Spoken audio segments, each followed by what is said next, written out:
एक फिजियोथेरेपिस्ट के पास most common जो रिपोर्ट आती है बार बार, वो है एमआरआई। अब आप अगर आप एमआरआई देखना नहीं जानते हैं तो बहुत ज़्यादा ही एम्बेरसमेंट होता है पेशेंट के सामने कि अरे यार बताओ, एमआरआई रिपोर्ट हम पढ़ रहे हैं, उसमें से फिल्म नहीं देख पा रहे हैं।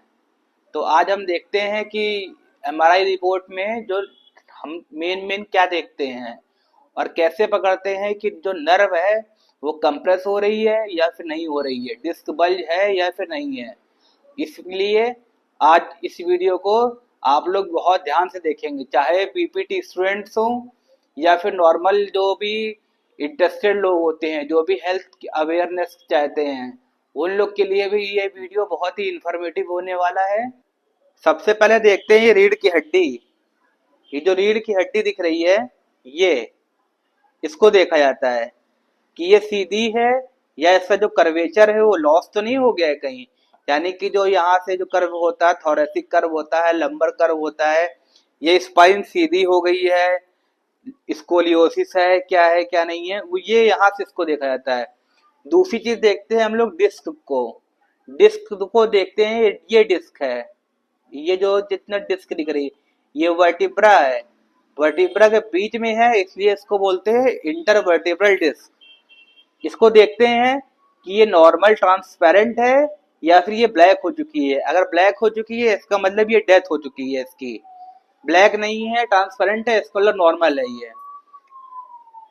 उसके बाद देखा जाता है कि जो ये हमारी मार्जिन है, ये जो स्पाइनल कॉर्ड आ रही है, स्पाइनल कॉर्ड है, और इसकी जो ये मार्जिन जो आ रही है हमारी वर्टिब्रा की, यानी कि रीढ़ की हड्डी की, ये जो मार्जिन है इसमें डिस्क कहीं बाहर तो नहीं आ रही है।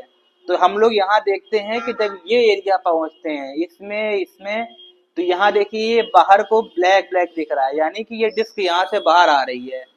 बाकी जगह पे देखिए आप, मार्जिन बिल्कुल बराबर है, यहाँ पर ये बाहर निकला हुआ दिख रहा है, यहाँ बाहर दिख रहा है। इन दो जगह पर जो स्पाइनल कॉर्ड हमारी है वो दब रही है, यानी कि वहां से जो नस निकल रही है वो दब रही है। सबसे पहले हमने यहाँ देखा, और ये सैक्रम का एरिया है, ये सैक्रम का एरिया है, तो ये L5 है, ये S1 है। L5 S1, इस डिस्क का बोलेंगे, इस डिस्क को बोलेंगे L5 S1 डिस्क। ये जो डिस्क है, ये वाली डिस्क, इसको बोलेंगे L4 L5 डिस्क। ऐसे से बोला जाता था, ऐसे इसका नॉमेनक्लेचर होता है। तो सबसे पहले यही देखा जाता है कि हमारा जो ये स्पाइनल कॉर्ड है, सबसे पहले ये इसका जो कर्व है वो ठीक है कि नहीं ठीक है। तो मेनली अगर यहाँ से नर्व दब रही है तो हम लोगों ने यहाँ से पकड़ लिया कि यहाँ से हमारी ये जो 1 2, ये 2 तो कम्प्लीटली दब रही है, यहाँ से 2 डिस्क जो है ये दब रही हैं। और ये जो जहां जहां सप्लाई करता है, इसकी ये जो नर्व रूट है, यहाँ से नर्व्स निकलती हैं और ये रूट है नर्व का।